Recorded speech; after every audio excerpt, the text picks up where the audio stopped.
Hello everyone. तो आज का हमारा टॉपिक है ततारा वामीरो कथा और इस पाठ के लेखक है लीलाधर मंडलोही।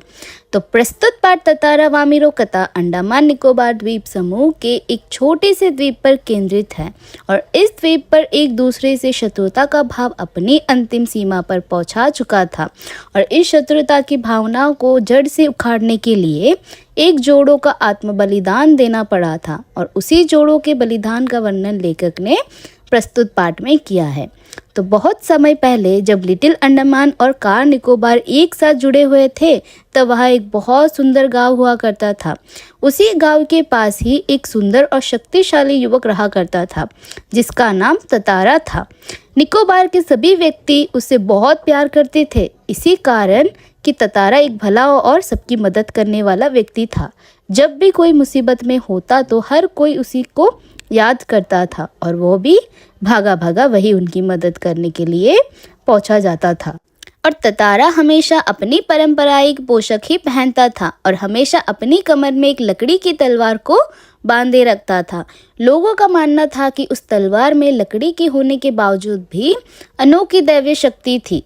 ततारा कभी कभी तलवार को अपने से अलग भी नहीं करता था, वह दूसरों के सामने तलवार का प्रयोग भी नहीं करता था। ततारा की तलवार जिज्ञासा पैदा करने वाली एक ऐसा राज था जिसे कोई नहीं जानता था। एक शाम को ततारा दिन भर की कठोर मेहनत करने के बाद समुद्र के किनारे घूमने के लिए चल पड़ा। समुद्र से ठंडी ठंडी हवाएं आ रही थी।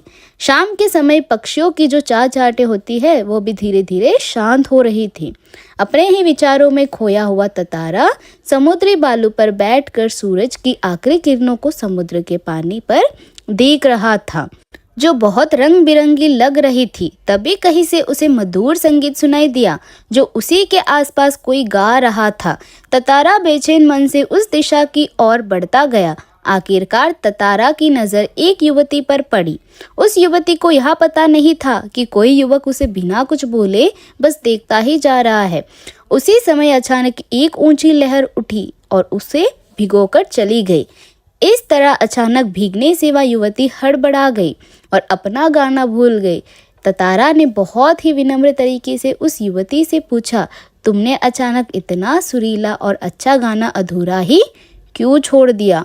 और अपने सामने एक सुंदर युवक को देखकर वह युवती आश्चर्यचकित हो गई। उसने नकली नाराजगी दिखाते हुए उत्तर दिया, पहले ये बताओ कि तुम कौन हो, मुझे इस तरह क्यों देख रहे हो और इस तरह के अनुचित या बेकार के प्रश्न पूछने का कारण क्या है? ततारा बार बार अपना प्रश्न दोहराता रहा। ततारा के बार बार एक ही प्रश्न को दोहराने के कारण युवती चिढ़ गई। युवती ने कहा, आखिर मैं गीत क्यों गाऊं, अर्थात मैं तुम्हारी बात क्यों मानूं? क्या उसे गांव का नियम नहीं मालूम है कि एक गांव का व्यक्ति दूसरे गांव के व्यक्ति से बात नहीं कर सकता? इतना कहकर वह युवती जाने के लिए तेजी से मुड़ी। उसके मुड़ते ही मानो ततारा को कुछ होश आया। अब उसे अपनी गलती का एहसास हो रहा था। ततारा उस युवती के सामने चला गया और उसका रास्ता रोककर लाचारी के साथ प्रार्थना करने लगा कि तुम बस अपना नाम बता दो, तुम्हें जाने दूंगा। ततारा द्वारा नाम पूछे जाने पर युवती ने जवाब दिया, वामीरो। यह नाम सुनना ततारा को ऐसा लगा जैसे उसके कानों में किसी ने रस घोल दिया हो। ततारा ने वामीरो से कहा कि कल वह वही चट्टान पर उसकी प्रतीक्षा करेगा। वह वामीरो को जरूर आने के लिए कहता है। और वामीरो ने ततारा के बारे में बहुत सी कहानी सुनी थी।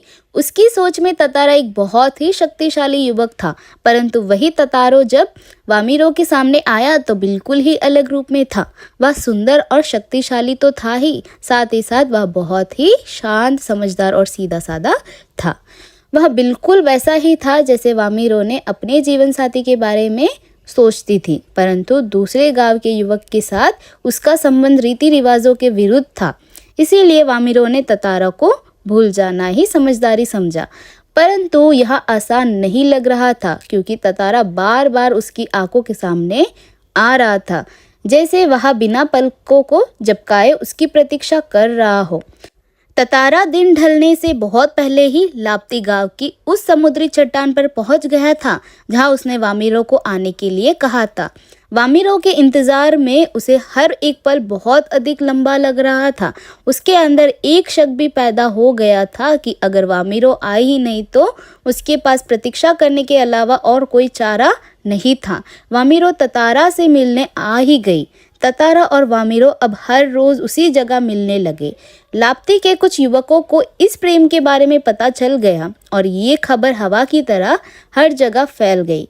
वामिरो लाप्ती गांव की रहने वाली थी और ततारा पास गांव का था और दोनों का संबंध किसी भी तरह संभव नहीं था, क्योंकि रीति रिवाजों के अनुसार दोनों के संबंध के लिए दोनों का एक ही गांव का होना जरूरी था।